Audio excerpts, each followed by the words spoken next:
Hello everybody, my name's Sir Richard Pitchard, the video game player and enjoyer lauded for his ability to swallow anything. Although I don't turn into the things I swallow, I just have to go get them removed by the doctor. Where was I? Oh yeah, Kirby. I love Kirby. It's always annoyed me that Mario gets top billing by Nintendo while Kirby gets pushed to the side. Mario is a plumber. He deals in poo. He tortures monkeys.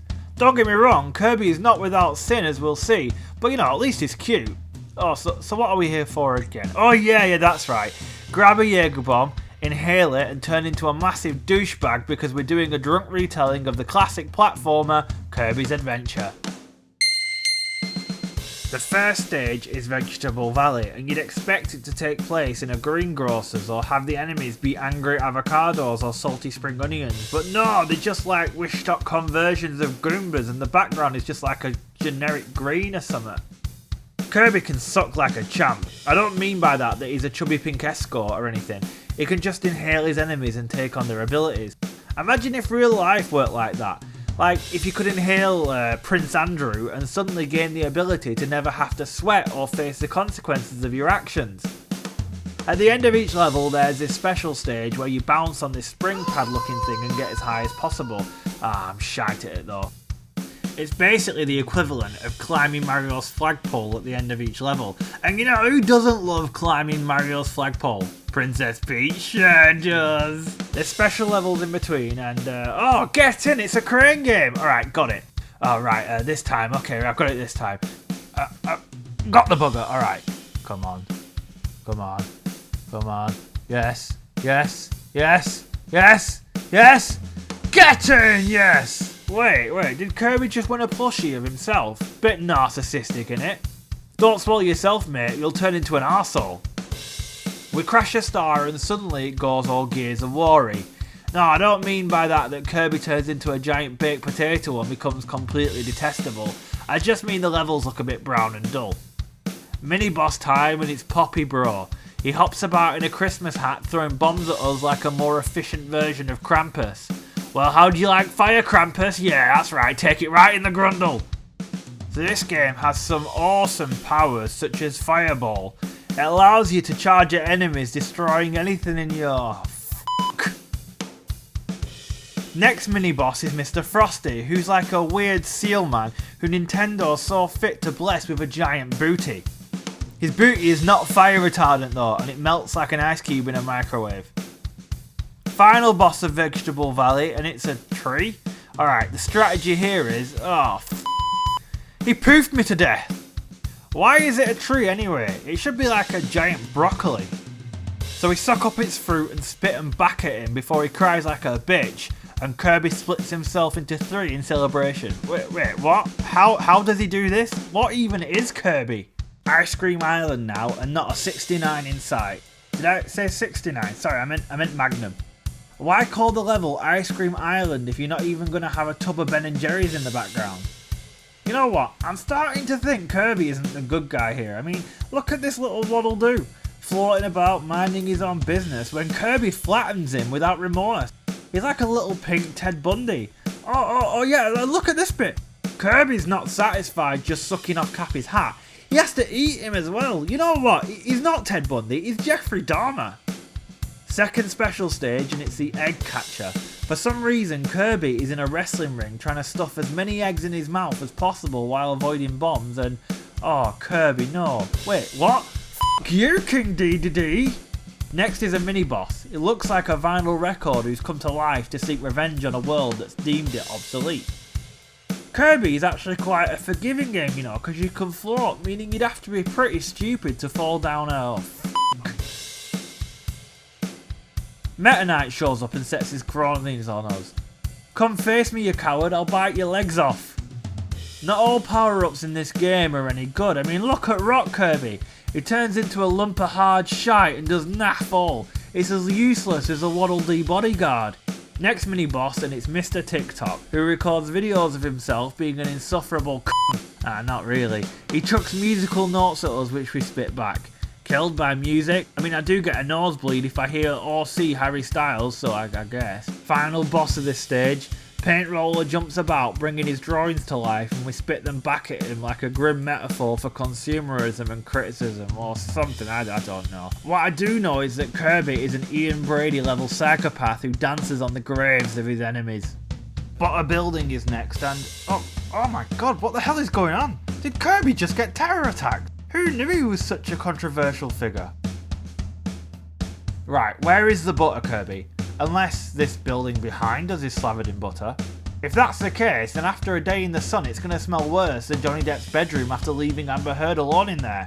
Mini-boss time and it's Bugsy. Listen, I know that Kirby would give Henry Lee Lucas a run for his money, but Bugsy here does use his offspring as projectiles, so you can't be too upset when we fire them right back at him. Another special stage and it's Quick Draw. Cowboy Kirby has to blow the brains out of his enemies before they blow him.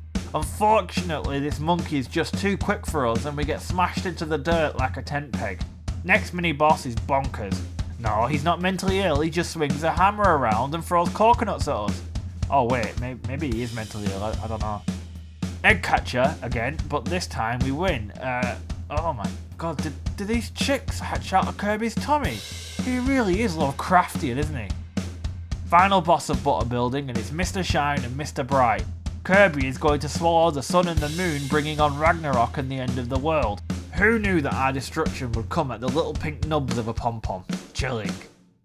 Grape Garden, and once again there's nothing grapey about it. Just to clarify, I said grapey. Seriously, I wanted a power up where Kirby slams a bottle of red wine and smacks the Waddle-Doo on the nut with a bar stool. We're in space, which makes no sense, but at least we get the UFO power, which is the best in the game. There's various bits where Kirby has to light a fuse and then run to climb into a cannon before it blows. This one's not too hard, but the later ones are an absolute ball ache. Why does every classic platformer have a bit on a moving vehicle? This time it's an airship and we have to deal with wind resistance as we try to avoid Kirby getting chopped into tiny pink shreds. Mini boss and its rolling turtle. Once again we mash him up with his own babies like an even more rotund John Wayne Gacy. Bits of this stage are in darkness, but if we munch down this little tea towel looking customer, we gain the power to turn the lights on. That way we can see where we're going and not accidentally... Oh, fuck. Final boss of Grape Garden and it's Krakow Jr., who looks like a hellish floating eyeball that wouldn't look out of place in a David Lynch movie. He chases us up the screen to his dad, Krakow, Senior, I imagine. He looks like a bulb of garlic and goes mental with lightning, but a few head bobs from below and he's crushed. I'm add you to my curry, you little prick. Yogurt Yard next. My milkshake brings the Waddle-Dees to Yogurt Yard. Sorry. Again, where is the yogurt? I wanted to see Kirby's pink body covered in white. Anyway, 2 switches. One leading to a medicine, the other to a 1-up. Here we go, Rock Kirby. It's your time to shine. Oh, for fuck's sake, Rock Kirby, you are fucking useless. Springboard again, and I'm expecting to fail when... Oh my god, I did it! I'm a Kirby god! I'm gonna run outside and swallow the first small animal I see. I hope it's a squirrel. God, I love nuts! We ride a star. Oh, it's like a fairy tale castle. Maybe there's a sexy female Princess Kirby inside? Incidentally, if anyone wants to draw that, DM me it on Twitter at SirRichardPictured. But no, it's a weird purple background and mini-boss time. It's Fire Lion, who we char grill with our own flames before he can even meow. Weird though, being named after your weakness. If that were the case in real life, Gary Glitter would be renamed Gary PC Repair Shop Bloke. How the hell do you get to this button? If anyone knows, then please keep it to yourself, you smug prick.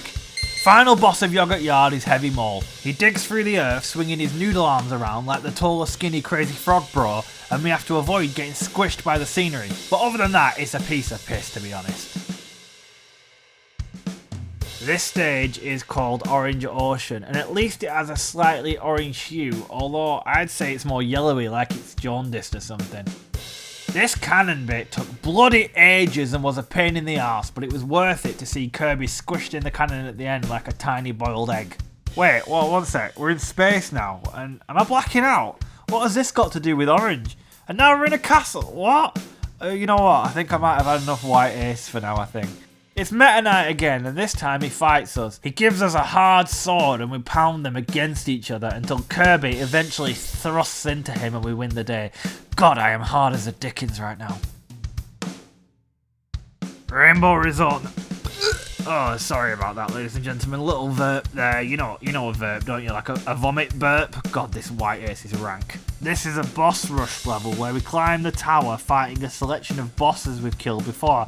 Seriously, how is this a resort? We should be sipping pina coladas on a beach, not munching our way through another set of victims like Albert Fish on a Friday night. Then there's this level, which I really like, because it's a homage to the first Kirby game, Kirby's Dream Land on the Game Boy. And like that game, it's all monochrome.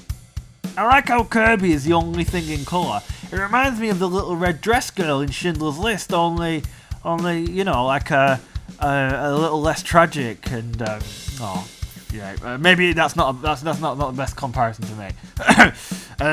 King Dedede next, and we're gonna make him pay for flipping us off earlier. No one insults Kirby and lives to tell the tale. He's like a smaller, angrier Pee Wee Gaskins. Dedede floats about and flops his hammer about, but we twat him and leave his body in a twitching pile. We arrive finally at the final level, the Fountain of Dreams. King Dedede leaps on Kirby in a molesty kind of fashion, but Kirby just twats him on the bonce and proceeds to pop the star rod in the fountain. The result? He unleashes an eldritch nightmare onto Dreamland. Kirby is not the hero, ladies and gentlemen, he's a bumbling villain. Dedede spits us into the atmosphere and it's boss time with this floating ball-like fella. The game goes a bit schmoppy here as we bob and weave past his projectiles and constantly shoot stars at him. This boss actually has a hidden timer on it, and if you don't kill him quickly enough, it's death by screen border.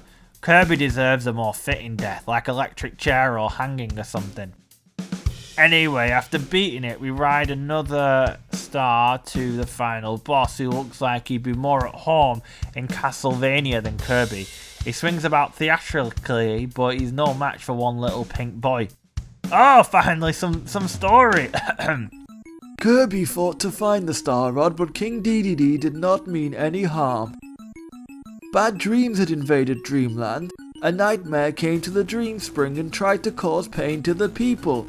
Dedede foiled the nightmare by hiding the Star Rod from him. Dedede helped Kirby beat the nightmare. Now everyone's dreams will return. Tonight Dreamland will sleep well. Would have been nice to know all that story, at any other point other than the end of the game. So there you have it. I'm completely shit-faced and Dreamland is saved. This game is so weird. It's equal parts comforting and creepy, like having a hot chocolate with Gary Ridgway. Not that I know anything about that, whatever.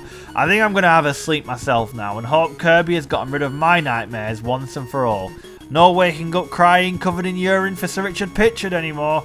Good night, everybody.